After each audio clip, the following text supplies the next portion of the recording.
Selamat malam Bapak Ibu Saudara-saudari sekalian. Mari sebelum kita memulai ibadah Mesbah doa kita malam hari ini, kita mempersiapkan hati kita, mempersiapkan pikiran kita, dan jangan lupa kita mempersiapkan Alkitab kita untuk merenungkan sebagian daripada firman Tuhan.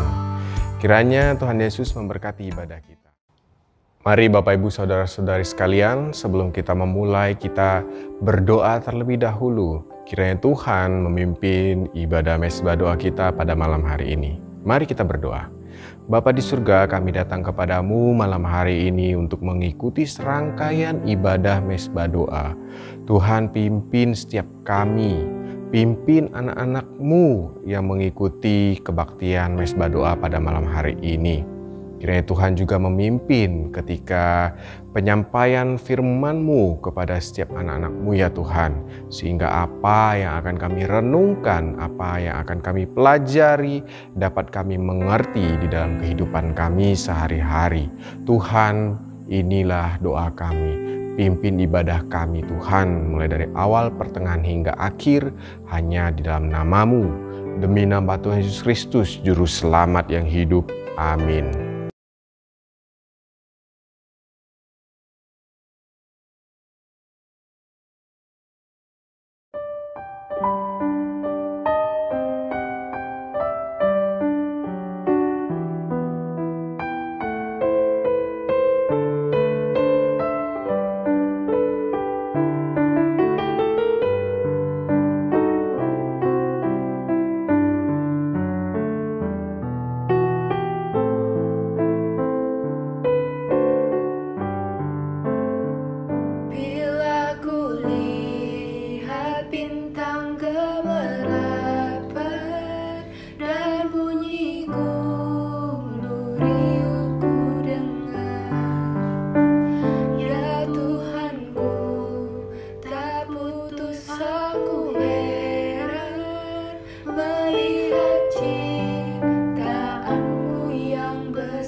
Selamat malam jemaat yang terkasih dalam Kristus Yesus.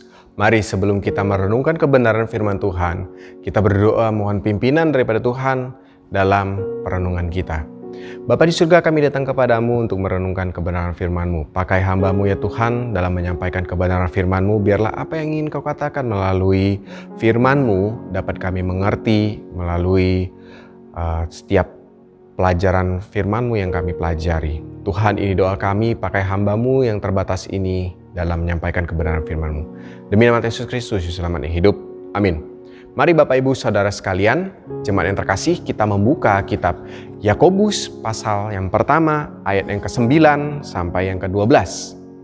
Yakobus pasal pertama ayat yang ke-9 sampai yang ke-12. Saya akan membacakannya kepada Bapak Ibu Saudara-saudari jemaat sekalian. Elai memberikan judul perikop, keadaan kaya dan keadaan rendah. Atau keadaan rendah dan keadaan kaya.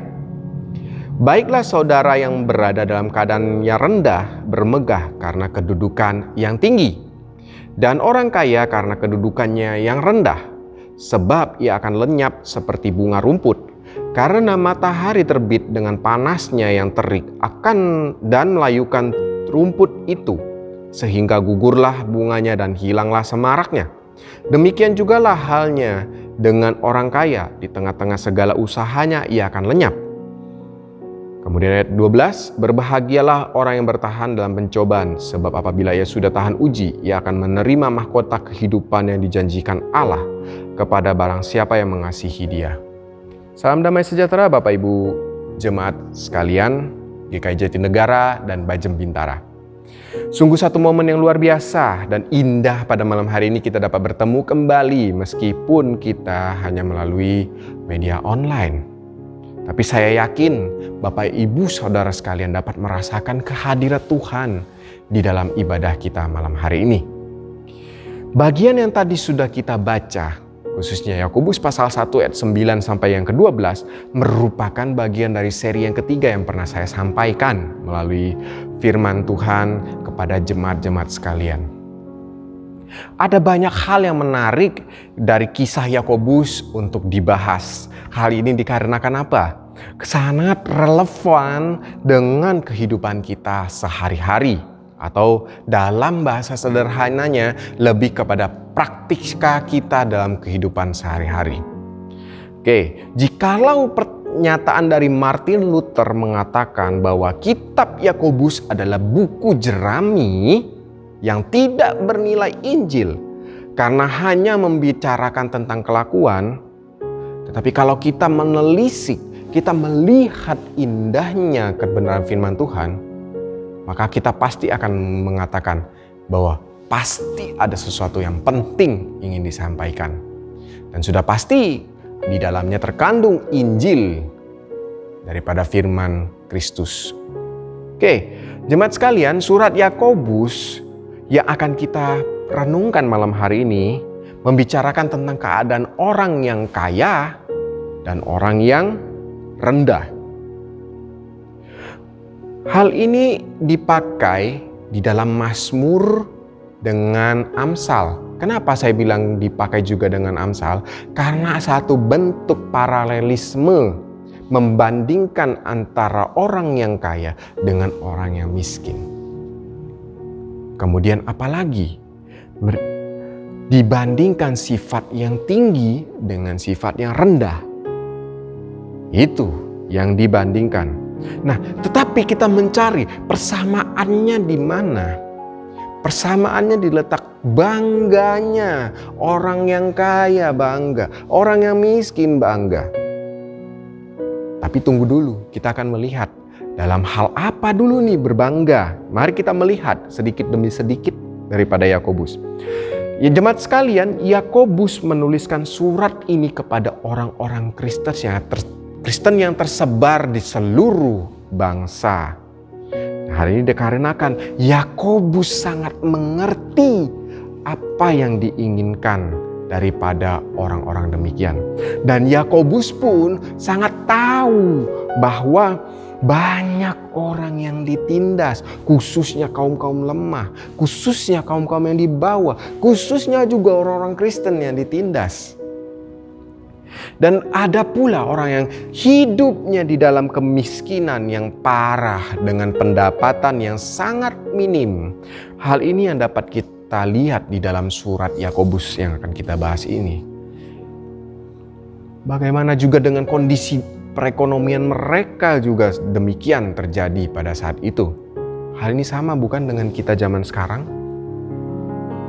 Contoh saja kondisi kita mengalami baik itu kesulitan perekonomian, baik itu dalam perdagangan kita masih kadang naik turun pendapatannya. Mungkin dalam hal keuangan bagi yang cukup untuk satu hari, cukup untuk satu hari. Mungkin yang dalam hal keuangan melimpah, mereka tidak menutup mata juga untuk melihat orang yang rendah. Mereka masih memikirkan orang yang berkekurangan, masih membantu. Lalu apakah dalam masa pandemi ada yang mencari untung sendiri untuk pribadinya?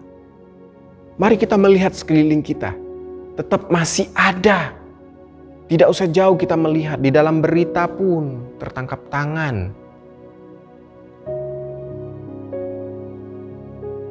Banyak hal yang orang yang hanya mengandalkan keuangan, mengandalkan kekayaan mereka, dan mereka merasa wah dengan harta mereka. Mereka merasa dengan kekayaan itu dapat membeli apapun. Dalam kondisi yang susah sekarang pun tidak peduli.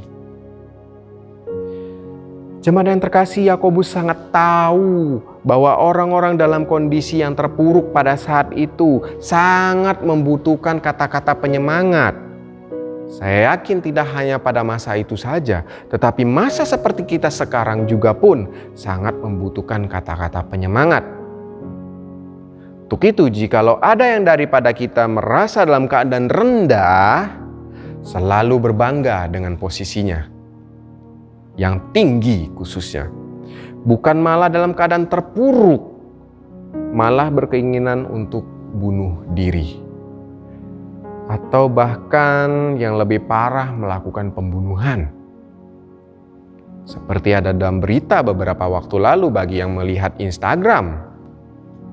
Di Taman Anggrek ada seseorang yang bunuh diri. Kita tidak tahu memang penyebabnya, tetapi pasti kita bisa melihat ada satu motif tertentu.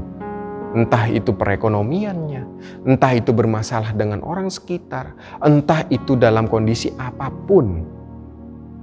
Kemudian ada yang seperti dalam berita juga seorang asisten rumah tangga atau ART yang bekerja di rumah artis terkenal melakukan pencurian berlian dan dijual dengan harga yang murah pula. Ya, kalau ada orang semacam ini sudah pasti tidak mensyukuri bahwa posisinya yang tinggi, karena dalam keadaan dia rendah, dia tidak berbangga. Jikalau ia pun di hadapan Allah, orang yang demikian tidak melakukan hal-hal seperti tadi, bunuh diri ataupun mencuri, mereka berarti orang yang mensyukuri akan posisinya yang akan ditinggikan nanti. Berbicara posisi yang tinggi, bagaimana mereka yang rendah ini dan menganggap diri rendah bisa mendapatkan posisi yang tinggi? Sudah pasti kalau mereka orang yang percaya kepada Kristus, maka mereka akan lebih dekat kepada pengajaran Injil Kristus. Tidak hanya pengajaran Injil Kristus, mereka pun memaknai kematian Kristus di atas kayu salib.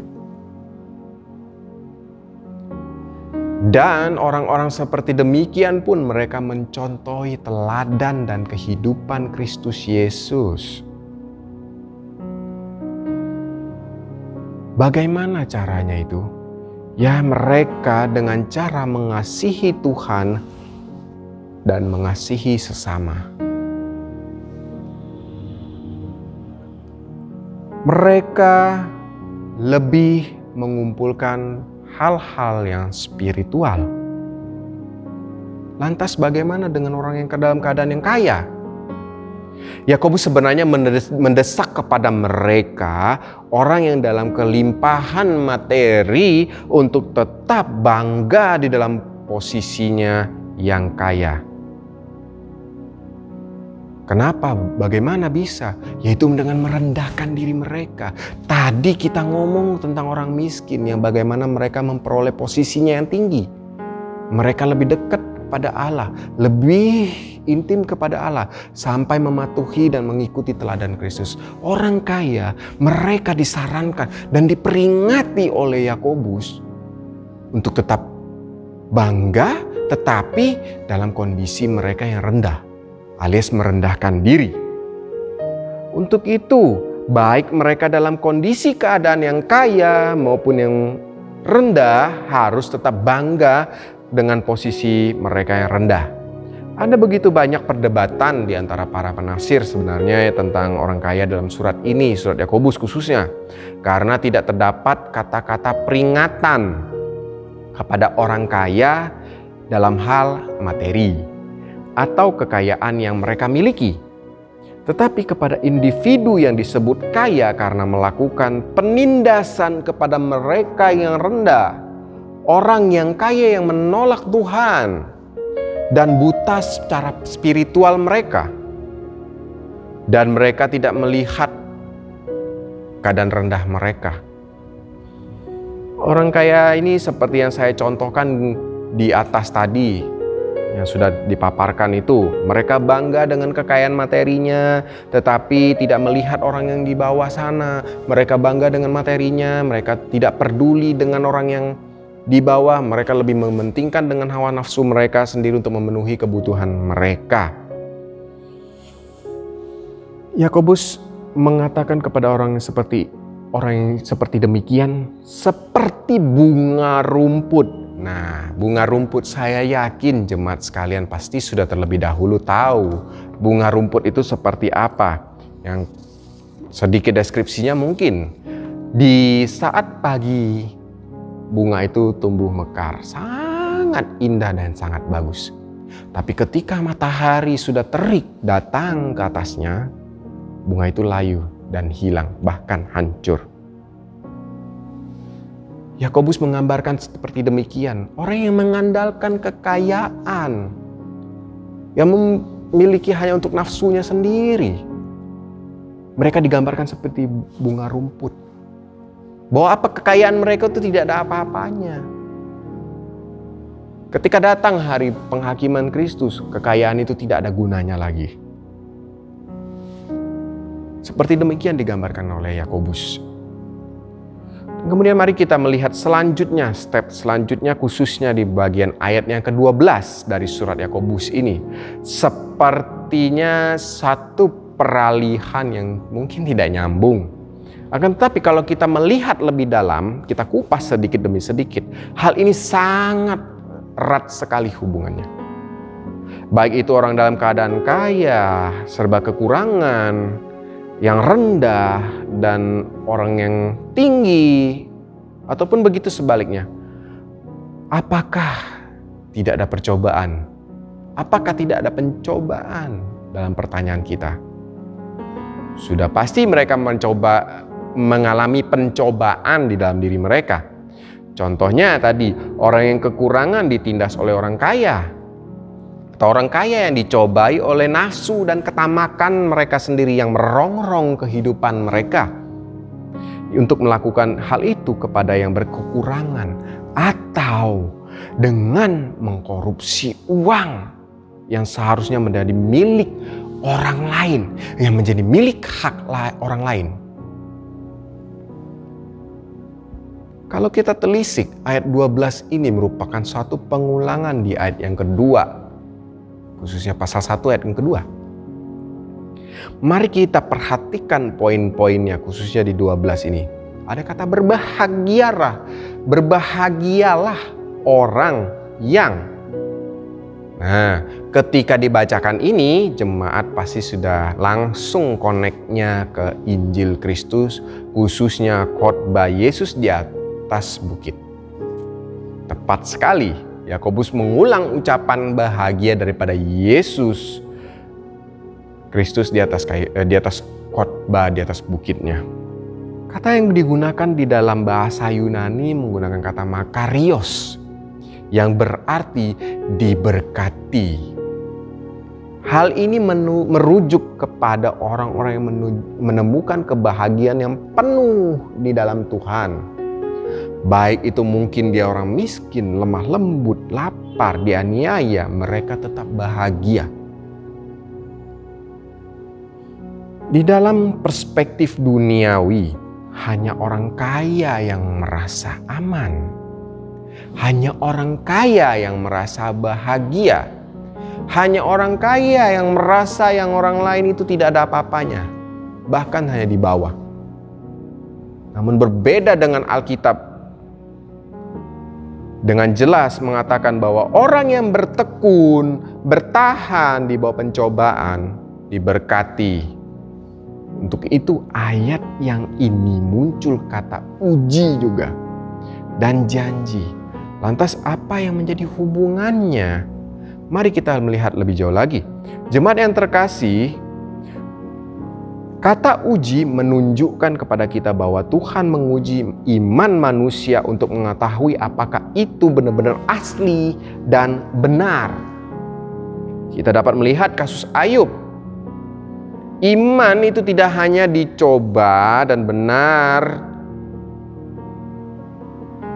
dan ketika dicobai tidak ada artinya. Iman yang tidak dicobai, dan kita akan lihat apakah benar atau tidak. Kelihatan pada saatnya. Tuhan ingin orang percaya datang kepadanya pada saat percobaan, sehingga ia dapat memberikan kekuatan kepadanya untuk terus bertahan.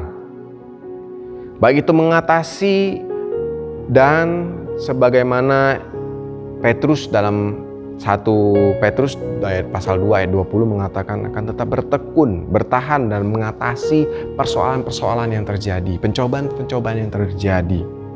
Yang kembali lagi kita pasti timbul pertanyaan, mengapa orang percaya bertahan selama masa uji dan harus berbahagia? Karena Yakobus telah menyimpulkan, ia akan mendapatkan mahkota dan menerima mahkota sampai pertandingan ini selesai. Dan kemudian hanya satu orang itu yang dapat mahkota. Frasa mahkota kehidupan tampaknya adalah satu ungkapan yang terkenal pada abad itu. Kalimat ini menunjukkan kepada kepenuhan hidup yang Tuhan berikan kepada mereka yang menanggung ujian iman. Tuhan telah menjanjikan hadiah ini kepada mereka yang mengasihinya. Manusia tidak dapat melalui perbuatannya memperoleh mahkota kehidupan, karena ini merupakan anugerah dari Tuhan. Tuhan hanya meminta untuk orang percaya menaruh kepercayaannya penuh kepadanya dan mencintai Dia dengan sepenuh hati. Untuk mencintai Tuhan dengan sepenuh hati, jiwa, dan mengasihi sesama seperti diri sendiri, ini merupakan ringkasan dari 10 perintah Tuhan. Itu kasihilah Allah dan sesamamu. Jemaat yang terkasih, apakah maksud dari Yohanes kita tidak boleh kaya? Tidak seperti demikian. Kita boleh mempunyai harta yang melimpah, boleh mempunyai ini dan itu.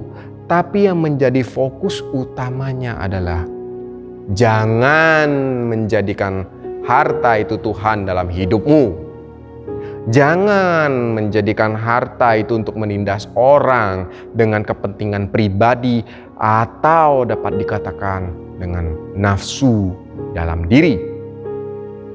Jangan menjadikan harta sebagai hak orang lain pun harus dirampas. Jangan menjadikan posisi kekurangan sebagai keputusasaan juga. Tapi kita harus melihat kembali tujuan akhir kita, yaitu Yesus Kristus sendiri adalah harta yang paling berharga bagi setiap orang yang percaya kepadanya. Hanya satu alasan yang empunya kehidupan kita dan seluruh apa yang kita miliki. Dan ini menjadi titik penutup Yakobus, yaitu mahkota kehidupan yang diberikan Tuhan sendiri kepada orang yang mengasihinya. Amin. Demikian renungan kita malam hari ini, kiranya Tuhan memberkati. Mari kita berdoa. Tuhan, kami setelah selesai mendengarkan dan merenungkan kebenaran firman-Mu, biarlah apa yang telah kami pelajari dalam posisi yang rendah kami tetap berbangga, dalam posisi yang kaya pun kami tetap berbangga, karena ketika kami mengasihi Allah, mengasihi sesama, kami memperoleh mahkota kehidupan suatu saat nanti. Tuhan, kami tahu itu mahkota kehidupan bukan berasal dari perbuatan kami, tetapi melainkan dari anugerah-Mu ya Tuhan. Walaupun itu anugerah yang cuma-cuma daripada-Mu, biarlah kami melalui Roh Kudus-Mu, Engkau gerakkan untuk mengingatkan setiap dari ringkasan daripada hukum Taurat. Kasihilah Allah dan sesamamu menjadi titik poin dalam kehidupan kami. Ini Tuhan, renungan kami pada malam hari ini. Demi nama Yesus Kristus, Juru Selamat yang hidup. Amin.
Mari Bapak Ibu Saudara-saudari sekalian, kita menaikkan doa syafaat kita. Yang pertama, mari kita berdoa untuk bangsa kita Indonesia. Mari kita berdoa. Saya berikan waktu kepada Bapak Ibu Saudara-saudari sekalian untuk hening.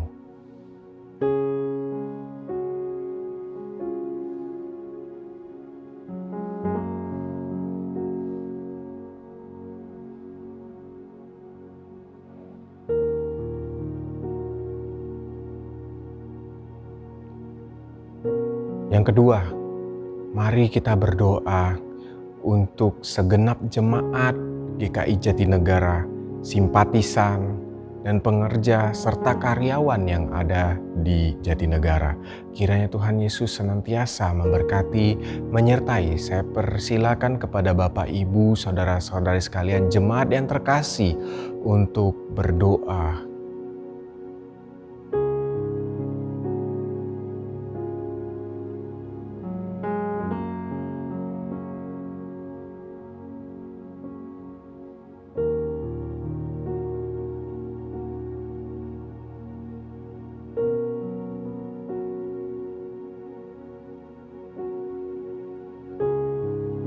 Yang ketiga, mari kita berdoa untuk jemaat yang sakit, yang lemah tubuh.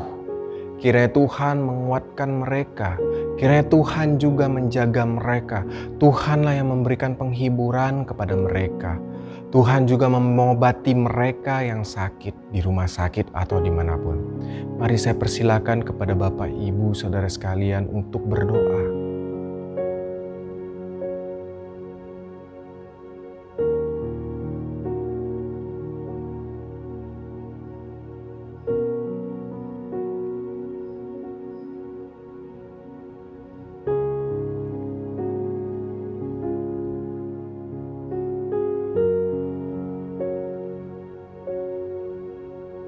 Yang terakhir, mari kita doakan untuk gereja kita, baik pengerja, senantiasa dan majelis juga diberikan kesehatan dan semakin terpupuk kerjasamanya demi membangun gereja ini, membangun jemaat-jemaat Tuhan di tempat ini.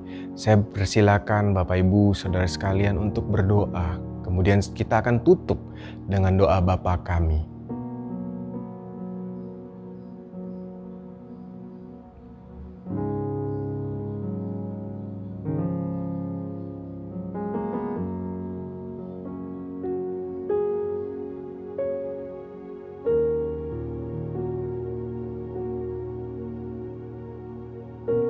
Mari kita berdoa. Bapa kami. Bapa kami yang di surga, dikuduskanlah namamu, datanglah kerajaanmu, jadilah kehendak-Mu di bumi seperti di surga. Berikanlah kami pada hari ini makanan kami yang secukupnya, dan ampunilah kami akan kesalahan kami, seperti kami juga mengampuni orang yang bersalah kepada kami. Dan janganlah membawa kami ke dalam pencobaan, tapi lepaskanlah kami daripada yang jahat. Karena Engkau-lah yang mempunyai kerajaan, kuasa, dan kemuliaan sampai selama-lamanya. Amin. Demikianlah rangkaian ibadah mesbah doa kita. Kiranya Tuhan Yesus memberkati kita semua. Mari kita berdoa. Kiranya Tuhan biarlah melalui mesbah doa kita malam hari ini kita menjadi berkat bagi orang banyak. Bapa di surga, kami berterima kasih ya Tuhan untuk mesbah doa pada malam hari ini. Biarlah apa yang telah kami renungkan dapat menjadi satu titik fokus dalam kehidupan kami untuk menjadi berkat bagi orang banyak. Tuhan, biarlah melalui Roh Kudus-Mu yang menggerak setiap kami untuk mengasihi sesama kami ya Tuhan. Ini doa kami ya Tuhan, kami serahkan ke dalam tangan-Mu demi nama Yesus Kristus, Juru Selamat yang hidup. Amin.